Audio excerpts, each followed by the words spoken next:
If you are still here and you are a Thai person, you are welcome to stop by the table here. We've got a nice, the green cherry blossom, the STA one, so stop by the table on the way out, you can grab one. Obviously, we had a lot of conversations on predictive data analytics, the SEC's proposal on it. We probably should have had this panel first, so then people could understand what people are kind of referring to. But we're really happy, obviously, to have this this roundtable. Even though it's kind of more of a rectangle to talk about the topic, but we have obviously we got so much talent here. A lot of SEC senior executives here. I mean, Manisha Kimmel. Well, I'll just go down the line. Manisha Kimmel, Matt Billings from Robinhood, Professor Jim Angel, Jessica Giroux from American Securities Association, Brett Redfearn, obviously we all know Brett, and we have Elad Rossman, former commissioner of the SEC, and we couldn't be happier to have you all here today to kind of unwrap this this massive proposal that is going to impact us all. Okay? Thank you. Oh, and there will be no more. That's it. This is the last you hear from me. And once this is over, you can all just leave. All right, so we're going to close out the conference with PDA, and yes, it's not the kind that's really exciting, on a Saturday night. So what we really wanted to do, a lot of conversation already at the conference on this rule, but really take a step back and then do a deep dive into certain aspects of this proposal. So just to get us started, Elad, would you just kind of stick to the facts of the predictive data analytics proposal and give us a brief overview? Sure, and thanks Manisha. Thanks Jim and everyone for sticking around. I think toxic is a pretty good intro to our sort of last panel. So I have the unenviable position of trying to really not color any of your minds in terms of this, where I'm just going to try to lay out the proposal because it's been discussed a lot over the last 2 days, but some people may not have actually read the 230 pages. So to make sure that I was actually as factual as possible, I do something which I normally don't like to do, which is I write it down and make sure that I'm not sort of further coloring it. So this rule will apply to broker-dealers and investment advisors that use or foreseeably may use a cover technology in an investor interaction. So that's a lot to unpack. I think when you think of cover technology, it's incredibly broad. Obviously we've been talking about predictive data analytics, but it's actually much even broader than that. It's technology, computational functions, algorithms. As Commissioner Ueda said, it could be an Excel spreadsheet, and it's any of these things that are used that could predict, guide, forecast, or direct investment-related behaviors or outcomes of an investor. And obviously, this is different than a recommendation, right? This is much broader and earlier. There is a reason that they sort of define this as. And, a firm that has, sort of use of a cover technology, they need to eliminate or neutralize the effects of that conflict of interest when they're using that cover technology in that investor interaction, so that the firm's interests are not put ahead of the investors.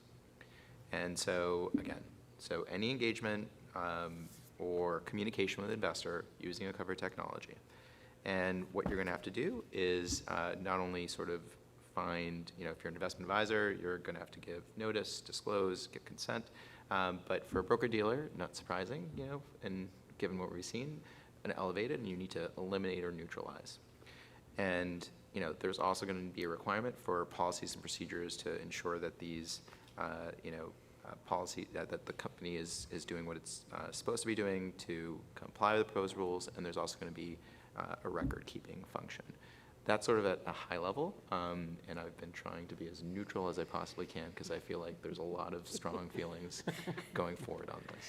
Okay, so before we start getting to the particulars, I'd like to give participants a chance to kind of share their overall perspective on the rule. Many of the folks here wrote comment letters. I'll start to say that I'm not going to be expressing my own views, but take the counterpoint to what I think is going to be some of the commentary here. So I had a chance to read some of the comment letters in support of this proposal.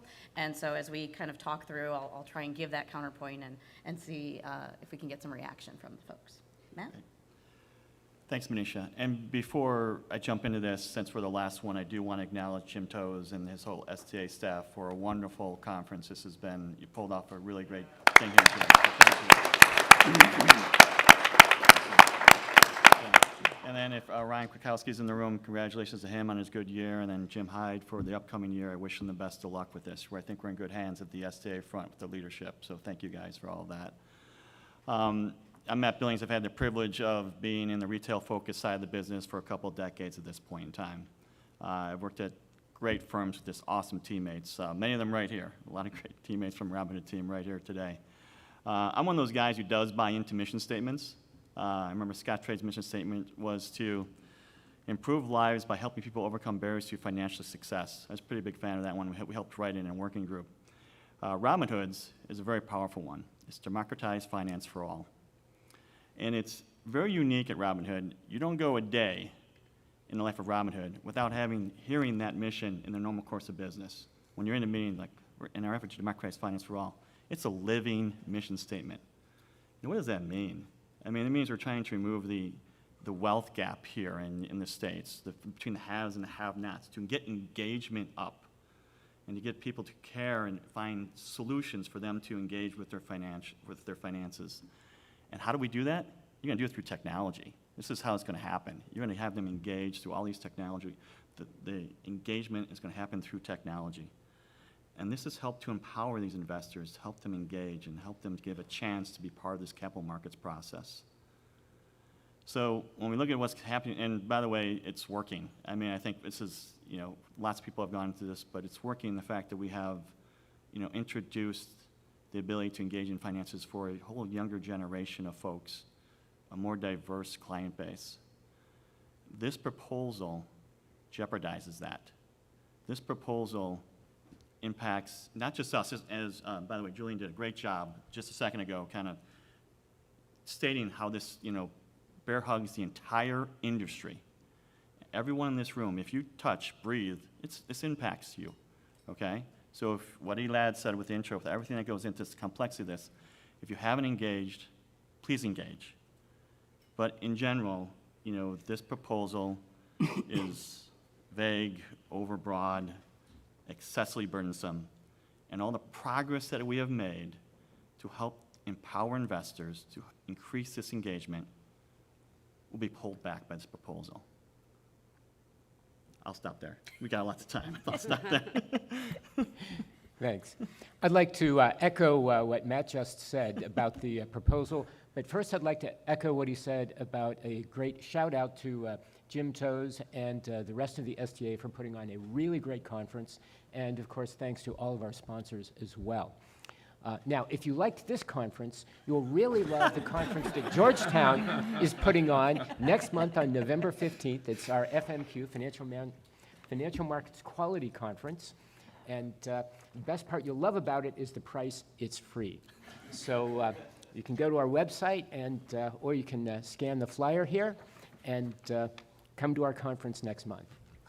Now, again, I do want to, also I want to thank everybody for being here at the very last session of the conference. When I was asked to be on this panel, I thought, oh, there will be 3 people there. And as I've been attending the other sessions and everybody's been talking about how bad this thing is, it's like, what can we add? That because it is really, literally, everything that a broker-dealer or an investment advisor touches is covered. What's a covered technology? Anything that guides the investment process. What is a conflict of interest? Anything in which the company or the firm has an interest. Well, firms have an interest in providing good customer service. Firms have an interest in their customers making money. Anything that a firm does to help its customers, they have an interest, and that means it is a covered technology. You can read my comment letter for still more examples on this. But I think we need to ask ourselves, where's the SEC coming from on this? And I view this as yet another reverberation from GameStop. When people make money, they think they're brilliant. When people lose money, they want to blame somebody. Mm-hmm. And who are they going to blame? They want to arrest the usual suspects. They blame the brokers, they blame the market makers, they blame the SEC and FINRA and everybody but themselves. And one of the newer usual suspects is technology. The predictive data analytics. The fact that our robot overlords are sneaking into our brains and manipulating them in such ways to make us trade more. Oh my. That, as if Madison Avenue hasn't been attempting to do the same thing in every other line of commercial business since the beginning of time. But when people lose money, they complain to the SEC, and the SEC wants to head off those complaints in some way. And I think that's where they're coming from, but they've come up with a proposal that is really so broad that it covers every single activity of a broker-dealer or an investment advisor. And that's what needs to be fixed. But what we need to do is think about, are there other ways of achieving the same regulatory objectives of consumer protection that we should address? And that's where I think we need to move the conversation. And with that, I'll turn it over. Jessica Giroux. I've got no free conferences coming up for anyone to attend, nor do I have a spicy mission statement either. So you just got me. Work for a trade association called the American Securities Association. Prior to that, I've worked at the Municipal Securities Rulemaking Board. Before that, the National Association of Bond Lawyers, and then before that, another broker-dealer association as well, and represent small and mid-sized financial services firms. So I'm taking all of my past experiences and looking at this proposal. And at first, we thought when we read this was going to be focused very specifically, right, on sort of like a new and emerging model that really maybe wouldn't impact us as much as we thought. Well, of course, as we've all read through the proposal, as Alad described, we learned that it was much more than meets the eye. We're trying to figure out through communication with our members and others in the industry sort of what the real problem is, so we can hone in and help be productive when it comes to conversations with the SEC to discuss what actually happens in the market and how our firms operate. So we want to continue to have that discussion beyond the comment letter period, and then really ultimately trying to work toward a solution once we've identified a problem that will work. But I think that's going to take a lot of time, especially when you've got such a sort of a confusing and broad approach to rulemaking as we're looking at here. And I think we're going to unpack a lot more of that over the next hour. Hi, everybody. Brett Redfearn. It's good to be here, and thank you also, Jim, and the STA. I don't also have a conference to promote or anything like that, but I will say this, that when I left the SEC, January, the very beginning of January of 2021, I was ready to completely relax and kick back and get out of the. I will just tell you, it's a lot of work, it's a lot of time, it's a pretty intense experience. So happy to be doing a little skiing and chilling out. Very shortly after that, all of a sudden, the meme stock phenomenon kind of hit, and the number of incoming calls I got, I was sort of like, oh, why are they calling me at this point in time? And it was interesting because I would actually do briefings with some of the members on the Hill, both on the House and the Senate side, who were asking questions about this. And we thought a lot about it and what was going on, and this concept of gamification did indeed come up, but I don't think there was ever any thought about the fact that technology itself is a fundamental problem that is hurting our markets or hurting investors. And so I just want to start by saying this. When you hear about this conversation about technology, technology is a good thing, right? Technology brings efficiencies to the market. It helps with investor education. It helps present opportunities to individuals. And the way in which this particular rule seems to be a bit of an assault on technology itself, as opposed to something more focused, is quite concerning to me. I am concerned that what is intended to be something that is supposedly addressing, I don't know, I'm thinking about my kids looking at TikTok too long and getting brainwashed or something like that. This idea in terms of financial services just seems out of place.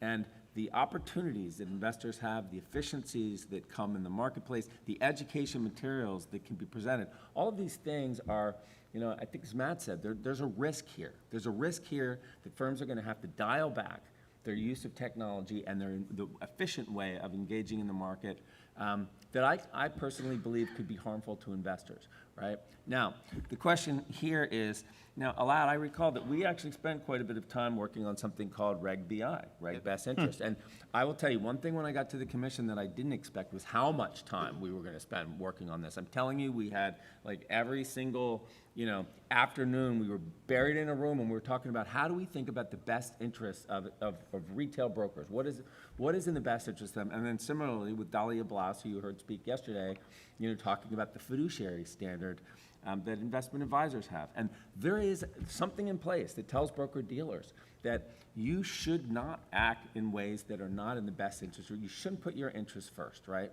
And that's there, and the fiduciary standard is there as well, with a fiduciary obligation to investors. So there are rules in place today that try to get at some of these particular issues. My personal view is they could have built on those, they could have focused sort of in that space to do something, and probably not come out with what we have now. But here it is, we have this PDA rule. Quite frankly, I'm really glad we're talking about this. I would agree that as of maybe 3 weeks ago, I don't feel like it was being talked about enough. I don't think that, I will tell you this, I had some large institutional banks come up to me and say, is this really a big deal? Should I read this? Is this important? And I think one thing that I hope you've gotten over the last few days, and in particular today, it is important. It does affect everybody from small broker-dealers to large broker-dealers to asset managers to investors. And so I'm glad that we're paying attention to it here today. So again, I feel like this horse is pretty dead.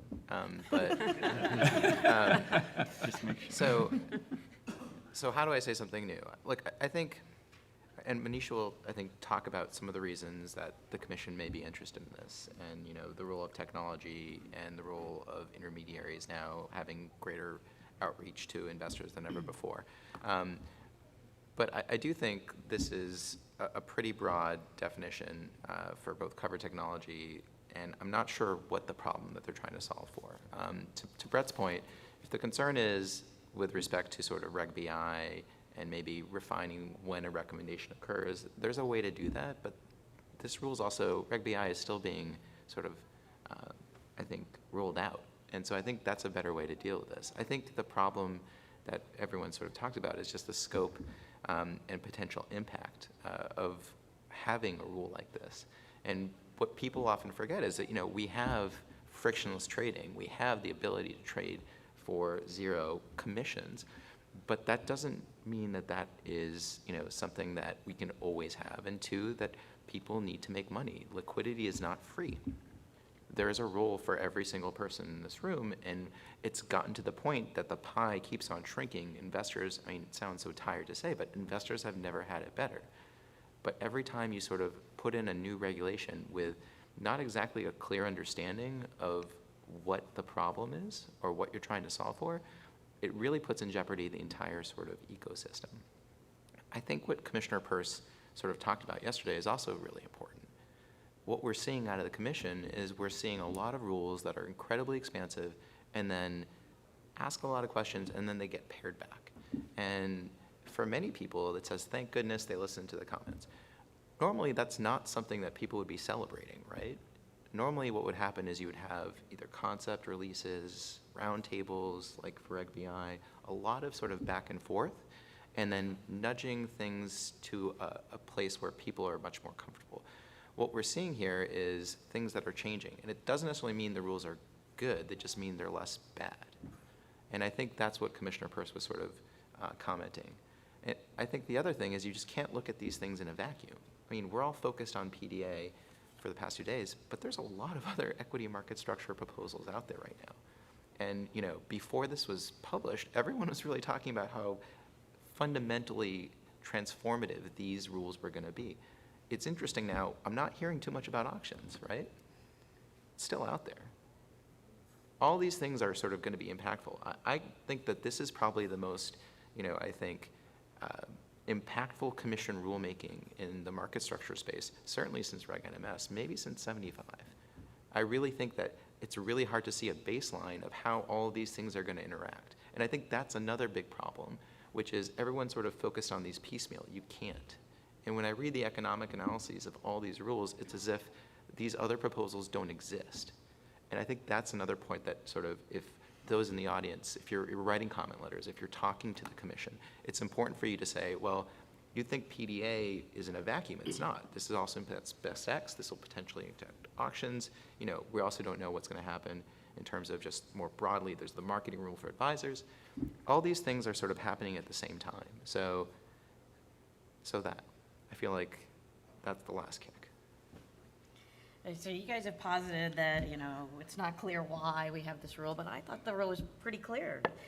You know, certain technology is opaque and complex, and the advances in technology have increased both the scale and the speed at which, you know, problems can be disseminated. Jim, you also talked about consumer protection. So, you know, what problem are we trying to solve here? Well, that's a good question, and I think the problem is too many complaints to the commission because people are losing money, and they blame their brokers for snookering them. But there's a thing that I thought is actually sort of a green shoot in all this. One of the groundbreaking things in the proposal is to completely overhaul how we deal with conflicts of interest, in that informed disclosure and informed consent has traditionally been a way to deal with inevitable conflicts of interest, and you can't get rid of all of them. And the commission basically says, hey, wait a minute, these disclosures are too technical, too complicated, people won't be able to understand them, so they're not going to bother. And here the green shoot is the recognition by the SEC that disclosure isn't working. And I think that's a very important lesson for us all to understand, that that's really the problem they're trying to solve, that disclosure is not working. We need to think of better ways of communicating what needs to be communicated with investors and not rely on 800 pages of legobbok as disclosure. So if we can solve that problem, I think we can solve the problem that's really driving the problem here at the SEC. Who wants to jump in here? You know, gamification, can it be applied to disclosures? I wouldn't use the word gamification. I would use engagement. Why would we not want to use disclosures more effectively? Why are we fear-mongering around technology and not embracing it and thinking about how we can more efficiently utilize it to enhance disclosures? There isn't, I mean, certainly, do we actually mail it? I mean, is mailing disclosure still something that's relevant in this day and age? Is that something that you're going to open up, and if you're going to crack that open and look at it and read it? Your best chance of getting people to engage on the disclosure front is something that's going to pop up in as they're looking at it in real time, and maybe some in-app thing or something that's educationally based. So if we're looking for solutions, it isn't, the way to go forward is through technology and not against technology. And I'll add there too, right, to build off that statement, that the technology can be a positive tool to improve how we talk to our customers and our clients, and really sort of trying to unpack the rule and figure out what the problem that the SEC was trying to identify. I think we believe the SEC is looking at algorithms as sort of a new exploding business model that can harm at a rapid scale. And so SEC really wants to avoid situations where an individual in a short amount of time loses sort of a life savings, sort of like a worst case scenario. It's a fair concern, but there's no basis really to suggest that excessive interaction with a customer is going to lead to these losses, unless fraud is involved, and I think that's its own sort of separate discussion item there. And to the disclosure point, right, the SEC is looking at human capital rules and climate rules, and they're looking at disclosures there, and so we wonder why it's not good enough here. So a little bit more to the confusion end of things. There was a lot of money getting put into the economy in the period of time when the meme stock phenomenon was coming in. There was, if you think about what was happening in social media and with Reddit, and you think about the fact that, also in crypto, right, there was a lot of trading that was happening in different areas. And it is interesting when you kind of take that and you pair it up with like fears around AI and put it together into some sort of narrative that comes back to how do you use technology for investor engagement, I think is concerning, right? And I really do believe that, we have to look a lot harder on what's happening in our markets and the way in which we use technology without sort of taking a overly simplistic and probably not fully thought out analysis that results in this kind of attack on technology. I think it was really interesting when you read the rule that there's a real focus on sort of buy and hold investors. But what they seem to be really going after is sort of people who trade a lot more frequently, right? I think investing has changed, especially for the younger generation. And I think when you talk to, people who are sort of younger, the first thing, at least when I do, I'm always sort of blown away by how sophisticated they are in this. They understand trading at a level that I did not for at least a decade more than they did. And they're also very interested in, they actually follow individual stocks. I mean, I haven't, followed what's in my, account in a long time, but they understand that to a level. And I think one of the things that the commission is sort of stuck in is this old vision of what an investor is and this old disclosure. But if you talk to sort of anybody who is sort of the target, I would say, of these rules, they don't read the K, they don't read the proxy. They do other things to sort of become knowledgeable in it. And so I think it's, a better way to sort of tackle this issue is why not actually engage and find out what information these, especially segments of investors, are really finding as useful for making like an informed decision.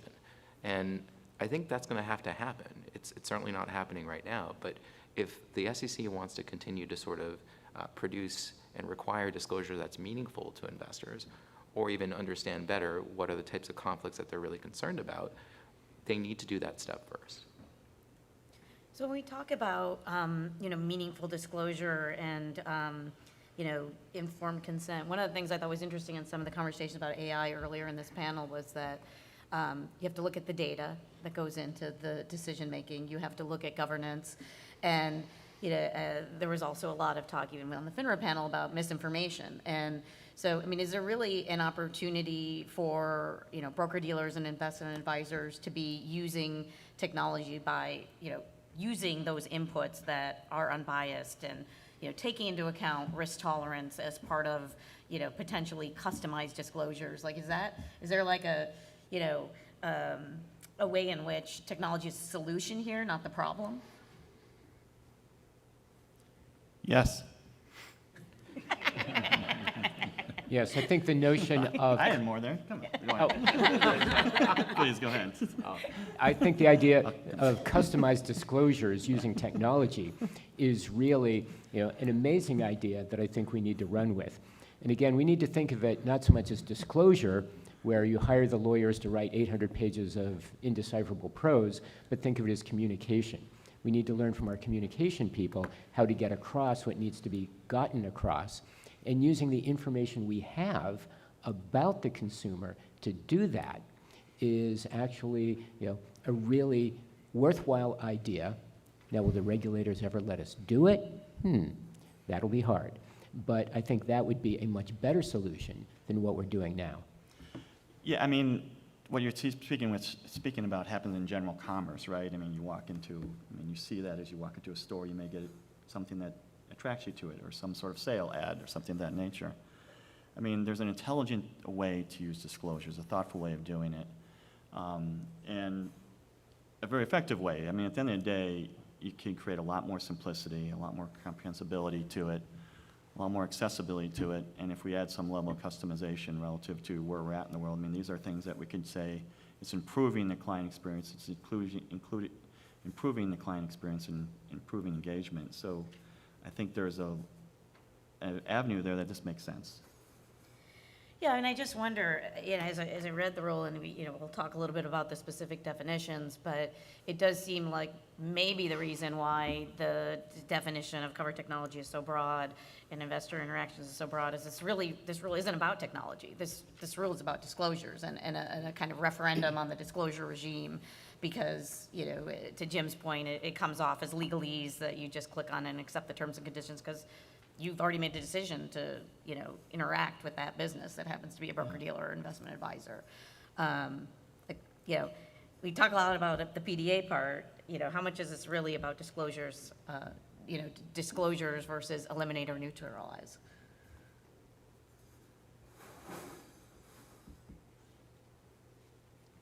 Anyone biting? Is that a question? Was that a Yeah, question? it Yeah, was it a was question.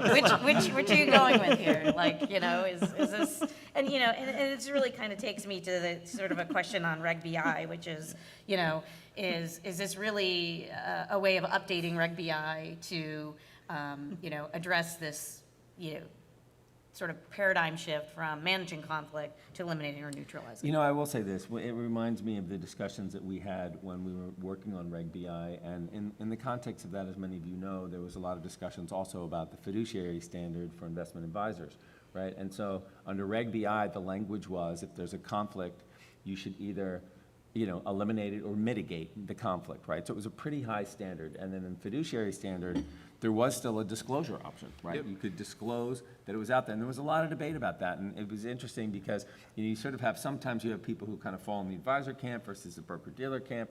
Certainly that existed even to an extent inside of the SEC. And there were those who were sort of like focused on the broker-dealers, certainly in trading and markets, we were focused on broker-dealers. I'm like, this is a high standard. This is, you have to like either eliminate it or you have to mitigate. Now, mitigate was a carefully chosen word, right? Because eliminate and neutralize, you know, these are, you know, there's got to be some options there. And when you think about this, where it's sort of like eliminate or neutralize, and then you ask this with respect to technology, this is, I think this gets to the point of where the risk becomes so high for the deployment of technology that people won't be able to use it. Like it really, that's where it really does harm the deployment of technology, and I think where the concern is. So a lot of work was put into these other rules, and I think we need to look at that and build from that, and not, you know, and be careful about sort of changing the standard in this particular case, because I think the impact to the market and to investors is, you know, not a good one. I think, Can I jump in here? What does eliminate and neutralize even mean? How do I eliminate or neutralize a conflict? I don't have an answer to that. Does anybody else know exactly what that would, I mean, We're worried. Well, the definition Don't of use it in the proposal is if you have a conflict, it takes the interest of the firm or associate of the firm over the interest of the investor. When you eliminate or neutralize it, you no longer take the interest of the firm or associate of the firm over that of the investor. That's what that means. So for instance, might So, be, work instead of with doing that. something Work really with that. complicated with your technology, you could just, you know, change your revenue model. So, you know, frequent traders is a big part of this discussion, right? So imagine if, you know, you have zero commissions. Oh yeah, we already do have zero commissions. But what else if, you know, what else do you get revenue off of when for trading? Oh, maybe PFOF, right? So, but what if you're a firm that doesn't take PFOF, gives zero commissions, then you can, there's really nothing in the rule preventing, as far as I can understand, you know, encouraging frequent trading, right? Because there's no conflict of interest. This rule is very focused on that very specific thing. Generate money from asset cash in the bank and securities lending. So there's no I way mean, out. there's Yeah, a form, I mean, there's a form that every broker-dealer puts out where people can read it, and it says, how do we make our money? Right. Where are our conflicts? Like, we're like, let's make that, and let's do it in 2 or 3 pages. It's really easy, so they don't have to read 100 pages of small print text to figure this out. As long as you're making money, presumably there's always a conflict, right? I mean, I remember on an institutional desk, when we were trying to think about, okay, we have a big piece of merchandise and a name, who are the people who were interested in this in the past? Maybe those are the people that we should call, right? And there was some technology involved in that. And typically, a lot of times, I don't know, it might have been phone calls, or it might have been pings on Bloomberg or what have you. But if somebody's interested in something, should they be aware that there's an opportunity? Does that create liquidity in the market? Is that good? Does that present to them an opportunity that there's something out there that they might be able to buy at a pretty good price? I just wonder, like, if somebody then can make a little money, like if you're gonna actually get paid, whether it's through, you know, through commissions or PFOF or whatever, that presents a conflict. Does that mean that you just can't do that anymore because there's a conflict, because somehow or another you're going to make a little money? And that is the concern. I was talking to a couple of traders at some of our firms, right, and they're telling me how valuable data is to them as it comes in all day long. But they're also taking that data and they're looking at it and they're examining it and they're using it as a way to touch their clients and talk to their clients. And that's extremely valuable to our firms. And with regard to, these covered technologies, it's so broad that really our folks are worried that our business model, collecting any sort of payment is really what's being targeted here and what's being attacked. And so there's a real fear in the industry here. So Jessica, when you talk to Reg BI, I think, and Brett made, some comments on this as well. One of the big differences I see in this rule is Reg BI is about recommendations, and this rule talks about investor interactions, which basically is like, including exercising discretion with respect to an account, providing information to an investor, soliciting an investor. How do you square that with Reg BI? Neutralizing versus disclosure. And disclosure to me means conversations. That bring the client in, have an educated discussion about what's going on, how you make your money, those 2 or 3 pages. And then looking at what the SEC has already put out there, right? Commission interpretations about responsibilities for investment advisors, for example. SEC has established a strong message to the industry through Reg BI, and Alad mentioned this earlier. Our firms are just going through sort of the beginnings of the examination process, and I have conversations on a monthly basis with general counsels at our firms, and they're telling me, well, some of us have gone through some exams, others have not. We haven't had an opportunity yet to figure out what questions are being asked, how the SEC is perceiving our compliance, and then here we are moving to this predictive data analytics proposal, which could completely upend all that work and all that cost and all that effort that was put in to getting Reg BI there in the first place, and back to the confusion, right? We're just sort of like at a loss for words. Yeah, I would just add, there's layers here of regulatory engagement. There's obviously the broad anti-fraud authority the SEC has. There's Reg BI, which has a focus on recommendation. And then, of course, SEC has delegated to the SROs, and particularly FINRA, our oversight and governance. And, we have general, oversight to, observe high standards of commercial honor and just and equitable principles of trade. FINRA is very good at their job. When they engage, they're also looking at technology. They're doing annual audits of this. It's a robust regulatory regime that is covering everything that you would think we'd be concerned of in regarding investor engagement through these multifaceted regulatory involvement that we have today. And one of the interesting things I noticed, I was, just happened to be reading the frequently asked questions on Reg BI, and there's a whole discussion about call to action, and that a recommendation really should be thought about in a call to action framework. And I'm just curious what you guys think about this in terms of, if that were codified, right? One of the problems with things like FAQs is they actually have no force of law. Would that help elevate some of the concerns about investor interaction that maybe came up in the digital engagement practices discussion and the like?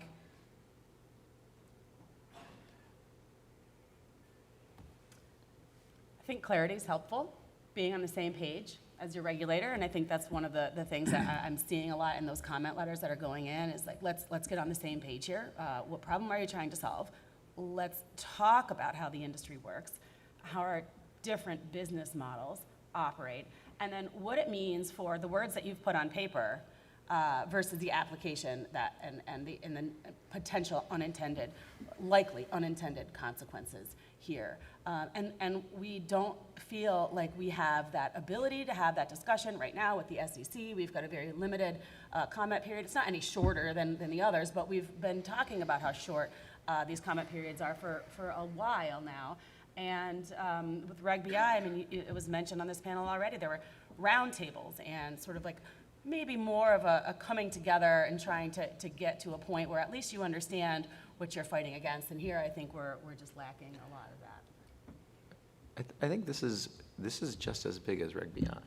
Like, I feel people aren't sort of, whatever the line was that Reg BI said, this is one step further. And it's going to have much more of an impact.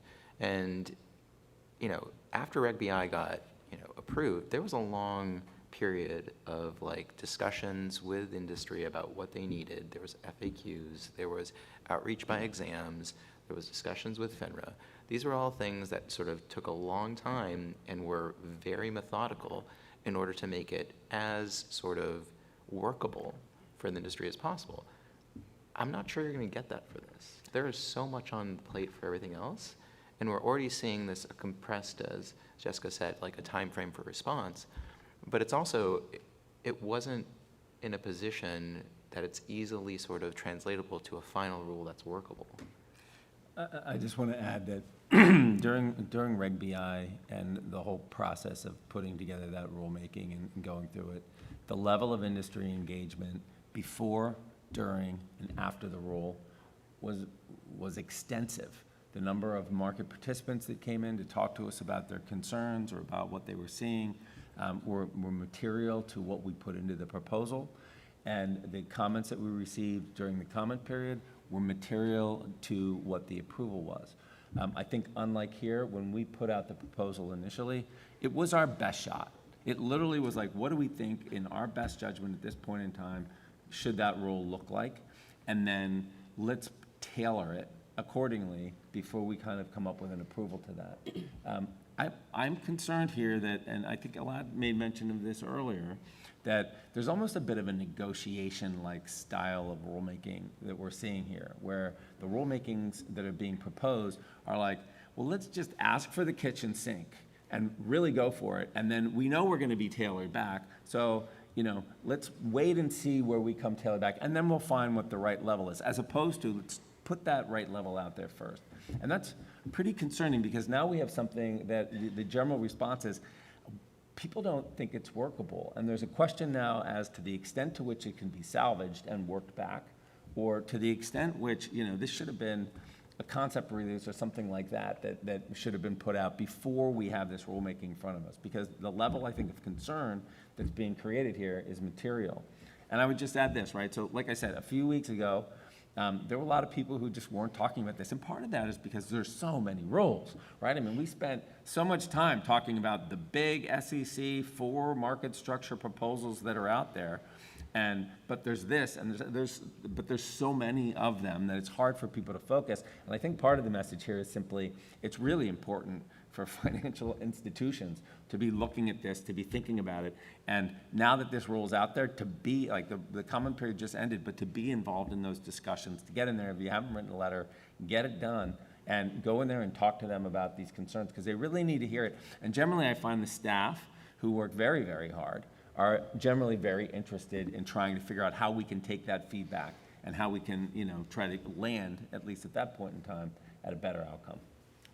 Yeah, I would credit the SEC staff too. I mean, this is incredible, the output they've had in the last 18 to 24 months here. And I guess, is it too late to stop this and do exactly what you said, Brett? And let's start over. And I more relate to the market data initiatives that you spearheaded, in which we had roundtables. I mean, this is a real discussion. Let's be honest. We have to understand this and better get a feel for how this is, what the implications are in our industry. You just don't lob out a proposal like this, but there should be some open dialogue, bring in experts, hear from them. Let's hear this kind of conflict slam into each other in an open forum so we can learn from one another. Lots more comment letters, whatever it is, just to get this discussion going, to create an idea of a proposal, and then get something that's more, that has a chance of being impactful. Well, it's kind of interesting, and Elad said it, Commissioner Peirce said it, Brett said it. The approach is, start at the extreme and dial it back. Maybe on this, for the sake of this, round table or square table, we can take let's start with, what we've discussed is the problem, and talk about, what's the extension we'd want to see, and maybe we can talk about that in the context of covered technology. I think it's been said a lot, that the abacus is involved here. Good thing nobody uses an abacus, so that's just clear. But there are new things, right? There's large language models. There's the ability to have access to personal information that people willingly give and expect to be sold. So we are in sort of this new world of more information. Do you think that there's a smaller definition of technology we should look at where, there are, maybe AI black boxes that need to be, reined in or have some, parameters around them? To me. Anyone? Yeah, go ahead. I'll add. Look, I think this always comes back to the thing, which is, what are we trying to solve for? So I think and what it sort of reads in many ways is like, the SEC is concerned about excessive trading. It seems like that's what they're trying to do. And so I think the question is like, A, understanding why that potentially is bad, and B, I think reading the proposal, it seems like sometimes the SEC thinks that there's someone with like, an evil monocle in like some room in front of a computer saying, how do I possibly make all these people trade? But the reality is people are doing it willingly. So if the issue is disclosure and what you need to say, is there another prompt potentially of saying, this is the X time you've traded, do you sure want to do it? Person can say, yep, I can do that, I want to do that. Or they'll say, maybe that's not it. But again, I think you need to solve what the issue is. And if there is real sort of concern about things that are in the marketplace, or even potentially in the marketplace about how this is going to be used, they need to sort of lay that out. And I think that's the problem I ultimately have, which I always try to say, let's try to get to a place where we're solving for the problem that they've identified. It may not be, we disagree about the means, but we sort of agree about the ends. And I just don't have a good understanding of this. And it's borne out between when, the meme stock thing happened, event happened, a staff report, which was pretty, benign, I'd say, except for 4 recommendations saying payment forward flow didn't have anything to do with this. This is actually, the markets worked relatively well given everything that was occurring. And then you have a comment period for all of these, talk about gamification, but there wasn't really a problem that was identified. And it seems to me, if the SEC is really concerned about something, they need to at least talk to us about what they've seen that gives rise to this. And with all due respect, I think you did a very good job talking about why technology can be a potential problem for investors. I still sort of struggle to see, what is the real issue at place and how we don't have rules in place today to sort of address it. Manisha, we have a long history of, the investor protection is one of the SEC's core missions, right? So nobody's questioning this part of their mission and that investor protection is relevant. And, obviously they should continue to think about investor protection, and kudos for doing so, right? What's interesting here is, one of the dimensions to this is this goes beyond providing information. This isn't, so one thing that concerns me is that this is not limited to solicitations or recommendations. This is engaging, providing information, like educational materials, any information, right? And so to me, if we want to think about this, you don't want to curtail the ability to educate, inform your customers, right? And provide them with information. And I think that at a minimum, there should be some sort of distinction between a recommendation and what is involved in that, right? Because that is already largely covered versus just providing information. We don't want to take investor protection so far. This idea of protecting people from themselves, there has to be a balance there. We can't go so far where, we just have to assume people are just, that uninformed that they're going to continue to do ridiculous things based upon information. So there needs to be a balance. Yeah, and I think that the Uber problem, the elephant in the room, is that disclosure isn't working. That's why they went from mitigate to disclose to basically eliminate or neutralize. So if we can come up with more of a communication mindset rather than a check-the-box disclosure mindset, I think that would be real progress, all across the board. So I think we need to really think about how can we do a better job of communicating what needs to be communicated rather than having a regulatory compliance mindset of they tell us we got to do this, so we'll hire a lawyer to write some lawyerese and we'll check the box. That, I think, is the real problem. So are there parallels to other industries that we should be thinking about here that do this already? I mean, we always think we're like at the top, but there's a lot of firms dealing with AI and information, in different industries, retail particularly, kind of pops into my head. Are there models that you think we should be following?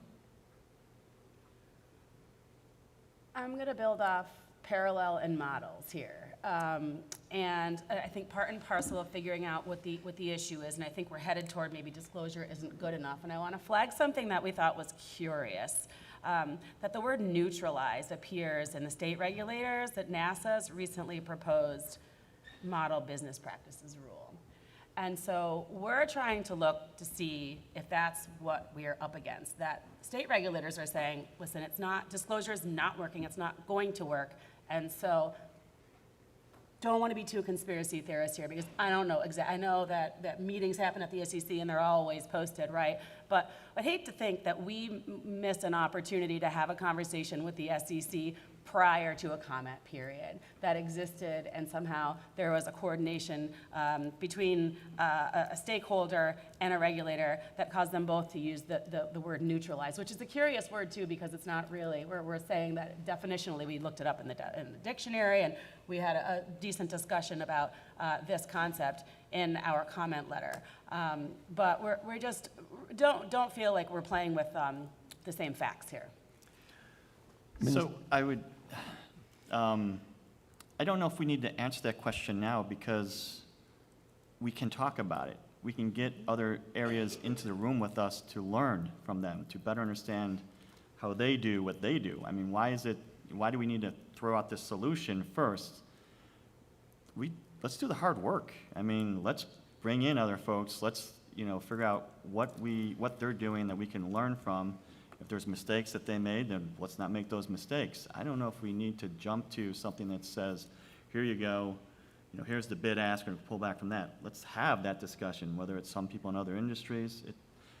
We don't need to rush through this. We need to better understand this. It's the hard work of this, where you get people engaged and you do a fulsome, whether it's economic analysis, whatever it is you need to do, it just need to engage in it. And at the end of the day, whatever we do, just has to be data-driven, has to be fact-based, it has to be relevant information, has to be relevant studies, but we would embrace that engagement. So Manisha, it's interesting, right? So Jillian made a good point. She was like, a year ago, there wasn't ChatGPT, right? I was at a conference last week where they had a computer scientist come in talking about artificial intelligence and large language models, and I got to go out on a limb here and tell you, I understood most of what she was talking about, but I'm not an expert in AI and artificial. And by the way, this is new to us, right? This is new to us. We're trying to understand it. Is there maybe something here? Maybe there's some things here that as time goes on and as we learn more about it, there's something that can be done. Unfortunately, in this case, it does seem like there was a bit of a premature rush to doing rulemaking in an area that is not particularly well understood in how it works in the market. And so this comes back to the point where, I don't know, a concept release, a roundtable, a forum, a discussion, like that kind of engagement with investors and with the industry, I think would be pretty meaningful. But this approach of, let's just throw out a big rule with all kinds of, details that are going to make everybody pretty concerned about the ultimate impacts as a way of soliciting feedback is a little bit concerning. And I wish there was another more constructive way to trying to get to what is, if any, the problem in here that needs to be addressed. Yeah, maybe we should talk a little bit about the other, so basically the way you eliminate or neutralize is by having policies and procedures that evaluate technology and do so not just once, but on a periodic basis. And one of the things I was really surprised at was the record-keeping requirements. I don't know how much time, that didn't get a ton of play, at least in the comment letters I looked at, but it's basically, if your coders use GitHub, like that becomes part of your records, because any change to, a technology that, does one of these things, interacts with investors, is now covered.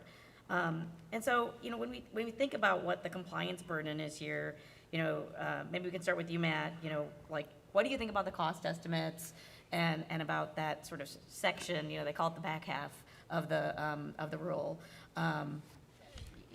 with respect to reality, I guess. Okay. Well, first of all, compliments to the panel, and Larry is part of the panel at ad hoc.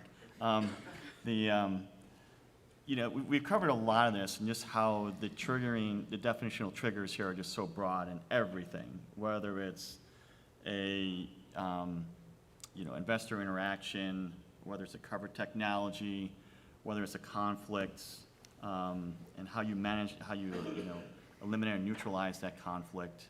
So you have this whole stair step of everything that is based on some, and then followed up with some extremely robust policies and procedures. And by the way, I caught that too. I counted the pages in the document for that. I was like, it's almost 10% of this policies and procedures. And as like an outright part of the document. It's obviously mentioned a lot more, but as you read through it, it's incredibly intense. And then the onerous record keeping of this. So everything we just mentioned, all these definitions that we just mentioned, whether it is covered technology, conflicts of interest, investor interactions, material, things of that, how you eliminate or neutralize that, that's all to be documented. I mean, everything is to be documented. And whether you're introducing a new technology, you gotta do it beforehand. Whether you're making material change in something you have existing, make sure you run through that as well. And then on a yearly basis, review and do all this. It is an incredibly burdensome effort. Robinhood falls under, I think it's called the Simple Covered Technology firm within this document. And that means it models out to us for initial costs of $11,150 a year for initial implementation. And on an ongoing basis, it's $5,575 a year. How much do lawyers charge per hour?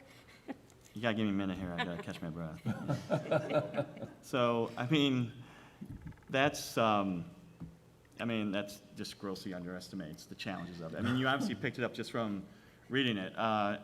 So I'm not gonna go any further into that, but I welcome you in the Robinhood comment letter. The team here did an absolutely wonderful job of rough estimating. This is really hard to estimate just because definitions are just so broad, you just gotta take your best shot at it. And, but they took a shot at it, and I'll give them credit for it. So it's out there if you want to take a look at it. But just say, you have to come to grips with the fact that this is an incredibly broad, onerous thing, and it's just going to be grossly expensive with that. And I just want one more thing to say here. The cost analysis misses one glaring thing, and that's ultimately the cost to the investor. There's nothing about, it talks about how all the costs that we just discussed here that we'll absorb, that's gonna leach down to the investor. So there's gonna be explicit increases in cost some way, somehow. And then with all this intense amount of policy and procedures and record keeping, everything you're going to need to do, maybe a firm decides not to offer that covered technology. Or maybe they slow down their pace of innovation because you just have to go through all of this. What's the result of that? The result of that is a worse experience for the client.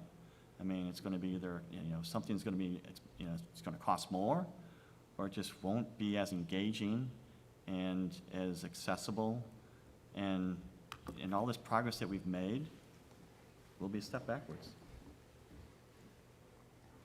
And speaking of cost, as a taxpayer, I'm worried about the cost of the taxpayer, and one of the numbers conspicuously missing from SEC rule filings are how much it actually costs the SEC, and thus we the taxpayers, to actually do these rule filings. I estimate that in my comment letter, and this rule proposal alone probably costs the SEC about $15 million.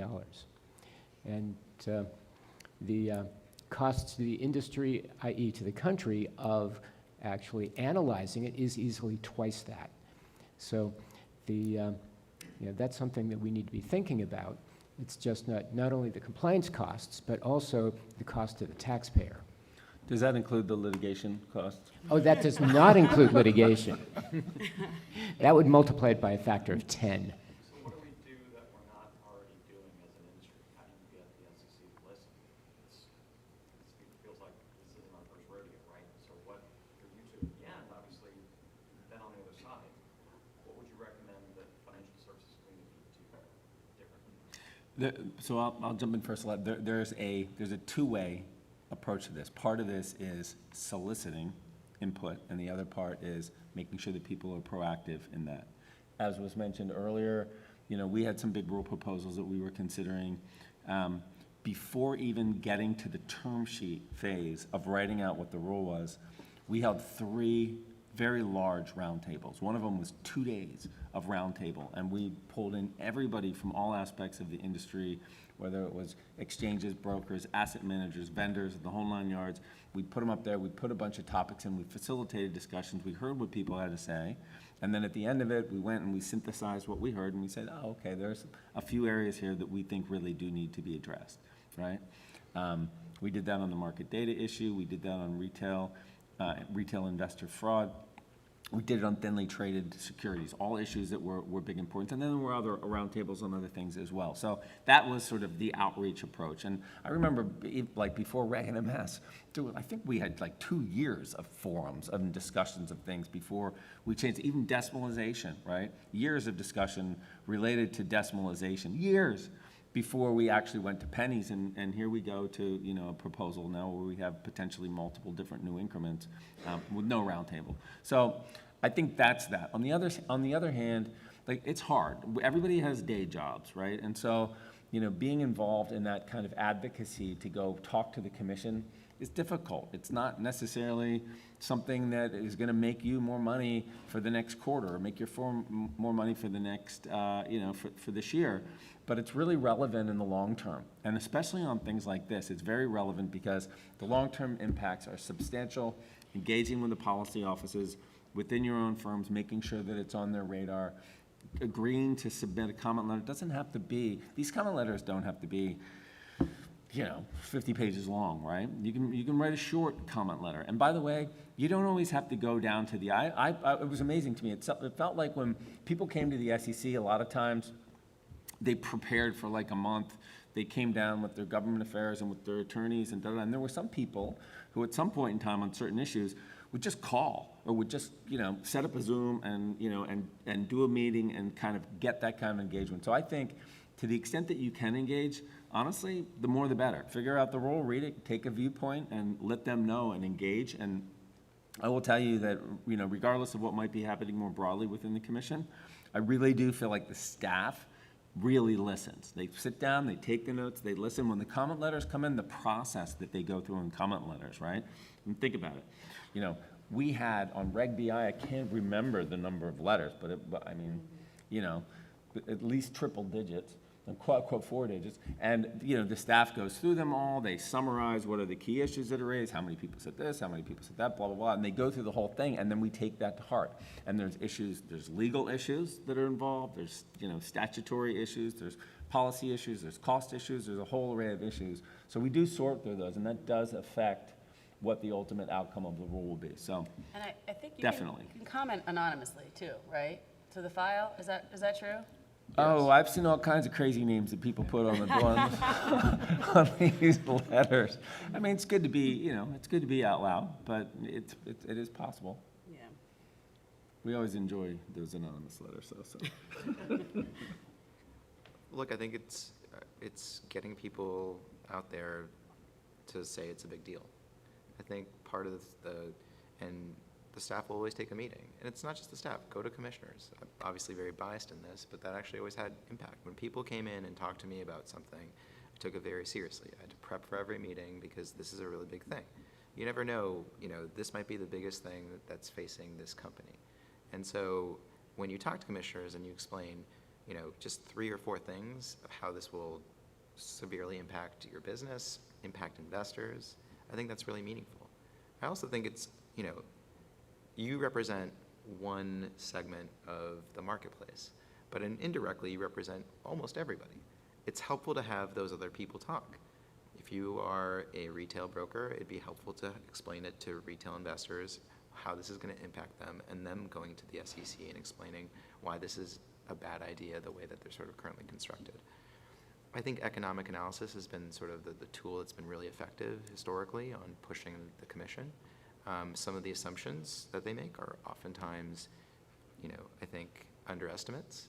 And some of the, as Brett and Matt actually pointed out, like there's some costs that they don't even sort of take into account. These are things that the commission has to do.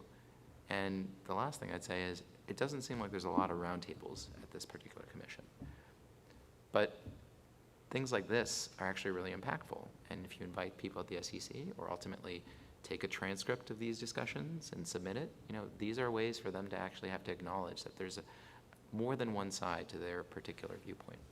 So I think you guys are doing an important role. To Brett's earlier point, the more people that actually go in and comment, it actually does have a real impact. Yeah, and I think now you actually have a lot of comment letters out there. I would say majority are against this rule and raise concerns.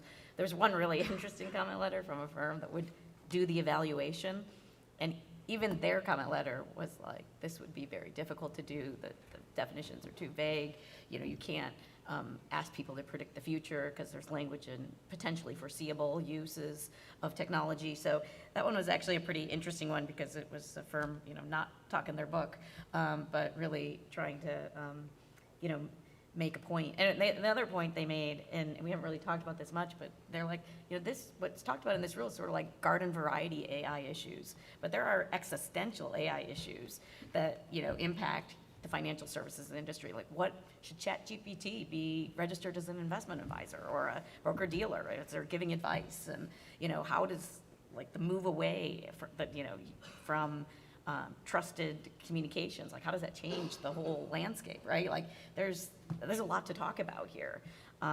So, one of the things I've heard, and we were gonna ask this as a question, but I think we'll just go straight to the final word. So what I heard in terms of, like, next steps would be, one, urging, folks to write comment letters, have those discussions, understand what's happening, broader than us, and moving forward. I know in our prep meeting, people talked about maybe issuing a concept release or a reproposal. Anything else you guys want to? So just to close us out, because we're at time, final words. What I would say is my final word would be, it's really interesting to see how technology is talked about, at one level being blanket recommendations, that can be made in the instant, and another, the concern about, personalized, customized, responses to individuals. And so I would say that's an interesting concept. And the other interesting concept is that humans are better than technology at preventing conflict. And I think that's kind of an interesting question to think about, whether those are right. But Matt, final word? Number one, how many comment letters did you read last night? I'm curious. I'm not going to say. You got a ballpark it, right? 10? Ballpark I read. I only read the ones that, I quickly glanced at the ones I knew would be against, and I said, that's going to be covered. So I read about 5 that were, 4. Okay, good for you. How about you, Matt? How many did you read? And then I read like NASA's digital You don't wanna engagement know. practice. Was it more than the number of drinks that you had at work? Not last night. I didn't read any last night. I think we've said enough here in as much as this proposal cannot move forward. I mean, there's no reproposal here. It's just we got to step back and hit a restart button. I'm not sure how, I'll let the folks from the SEC, I don't know how this all works technically, but this is just, I'm not sure if you can pull anything from this that is something that you could utilize. So it's kind of like, let's just stop this and start over again with, as you say, let's get together with some roundtables, let's have a fulsome discussion. We'd all like to learn more about this. Let's take the time to do it. Just wanted to echo everything that's all been said and basically just say, stay engaged, because the dysfunctional regulatory system we have now is not going to change soon. We need to start the discussions as to how to improve it and how to change it, but that's going to take a lot of work. Another way of saying it, let's break up the groupthink, really, that's happening at the SEC right now. And to your point, right, just continue to talk to the SEC at all levels, right? Staff, commission level, comment letters, within the industry, trade associations, so that the expertise that's in this room and out there is what become the facts that are sort of on the table to begin with. I just want to reiterate that investor protection is a really important thing, but it's also really important that we get it right. Secondly, the SEC staff is incredibly hardworking. There's a lot of people who are working through this material, really trying to do the right thing, and they will listen, they will pay attention, and they will, they're in a political environment, but they'll try to figure out where is the right place to land, and so I think that engagement is super important. And the last thing, if everybody could just read more comment letters than cocktails over the course of the next month, I think that would help. But, you know, again, thanks for being here and listening to all of this. This isn't the most, you know, sexy or exciting topic in the world, but it is one of the more important ones. Look, I mean, discussions like this are really important, and you just, you know, let that be reflected in the comments that you provide and the interactions you have. I agree with Brett. I mean, investor protection is critical. That's the reason, you know, our system sort of is in place. I think ultimately it's also important for you guys to sort of try to think and say, yeah, what is this trying to address? I think whether it's this rule or in the future, even if this gets pulled back, firms need to start thinking about like the impact that sort of this new technology will have. I think that's why we sort of come back to sort of the idea of a concept release or a roundtable.